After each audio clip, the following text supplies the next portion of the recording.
Hi everybody, welcome to my channel. I'm Chris and I'm the Blue Collar Beer Gourmet. On this channel I like to drink and review craft beers, and I don't like to spend a lot of money doing it. Most of the beers I review come in around the $2 price range. If this is your first time here, welcome. If you're a returning viewer, welcome back. Today's selection I paid $1.79 for. It is a variety with which I have to admit I'm not particularly fond, but I'm trying to develop a taste for it. The Abbey Dubbel from Flying Fish Brewing Company. It was $1.79 for this 12-ounce bottle. It has a 7.2 ABV. Typically, Abbey Doubles come in between 6.0 and 7.6. It also has 9 IBUs, and typically these have between 15 and 25 IBUs. Not very bitter, and as you can see, since the average is between 15 and 25, and this comes in at 9, it's actually very, very low on the IBU scale. Doing a little research of how it's been received across the beer community, I discovered that 12 of my friends have Untapped have given this a cumulative score of 3.83. 28,000 of us have given it a cumulative score of 3.61. Beer Advocate had 780 rankings, giving it a cumulative score of 3.58, which on their scale is good. This particular beer is the winner of the 2008 GABF Silver Medal, so it is an award winner. Quick bit about Abbey Doubles. Abbey Doubles originated in monasteries in the Middle Ages. The variety was revived in the 1800s after the Napoleonic era. This particular beer uses Styrian golden hops. Styrian golden hops. Styrian. There you have it. And Belgian Abbey ale yeast. Abbey is a term used mainly outside of Belgium to denote the styles of sweet, heavy ale associated with monastic breweries. Double means double the malt of standard beer. So there you have it. There's the inside of that. One of the things I like to see on these bottles right there, always look for that. That's that right there.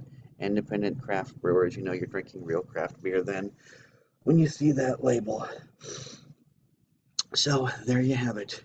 Looking it up, I discovered that Abbey Doubles are supposed to be drank out of goblets or chalices. Gives me a reason to get out my Stella Artois chalice. Not very often that I get to use it.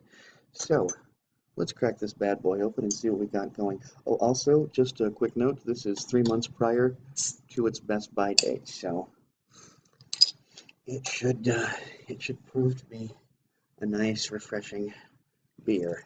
And I'm going to describe that as a medium copper color with sort of a beige head on that. What you are seeing is actually, you're seeing a little darker color than it truly is. Maybe 2 shades darker, because it looks in the camera almost like it's closer to a black or brown. This is not a full true brown. This is more a reddish brown, an actual copper color, as I said. I'm going to give this a quick beard wipe and see what comes across. Mostly what I smelled was malt. So let me stick my schnoz right into here, see what else we can come up with.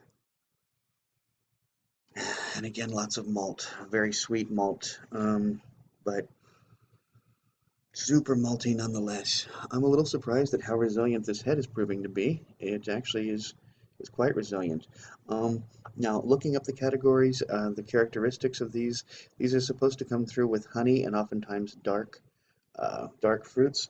In fact, I'm going to read here. Abbey Double is a beacon for award-winning Belgian-style ales, an exceptionally complex bouquet of aromas light the way for hints of rich cherry and fig up front, accompanied by hints of chocolate and molasses in the finish. I don't so much smell the chocolate, but I do smell the molasses, that's for sure. Even a little bit of the cherry I'm finally getting now, but super malty bouquet. And I don't see any reason to keep pontificating. I'm going to start drinking. Cheers.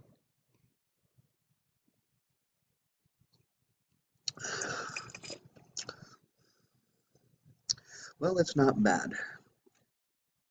It's not a variety that I like very much, as I stated before, but it's not bad. It's, well, let's see what... I'm going to describe that as a very low mouthfeel, almost no mouthfeel at all.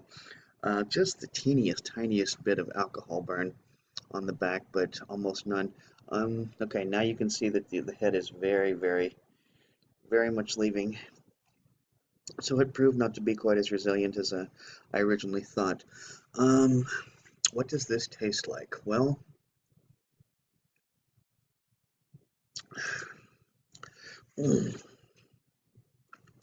what it tastes like is malt more than anything.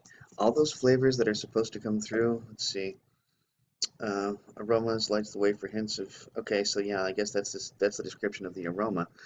But the bouquet is difficult, I mean the bouquet, the flavor is difficult to really nail down.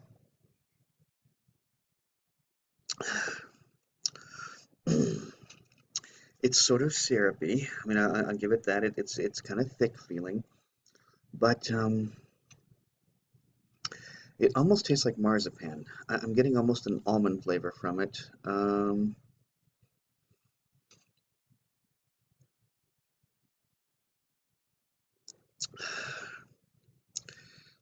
Hmm. I don't really know how to describe this flavor. I mean, it's a little, like I said, marzipan is the only thing that comes to mind. It's a little sweet, a little almondy. Molasses and cherry is really all that's coming through on the bouquet. Having a really difficult time nailing down the flavor of this beer. Um, as I said, malt comes through more than anything. A sweet almond flavor, but hmm, I don't know.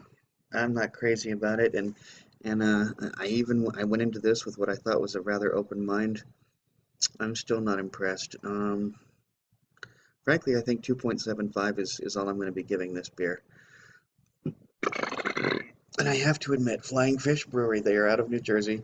It's been very hit or miss with me. I either really like their beers or I don't care for them at all.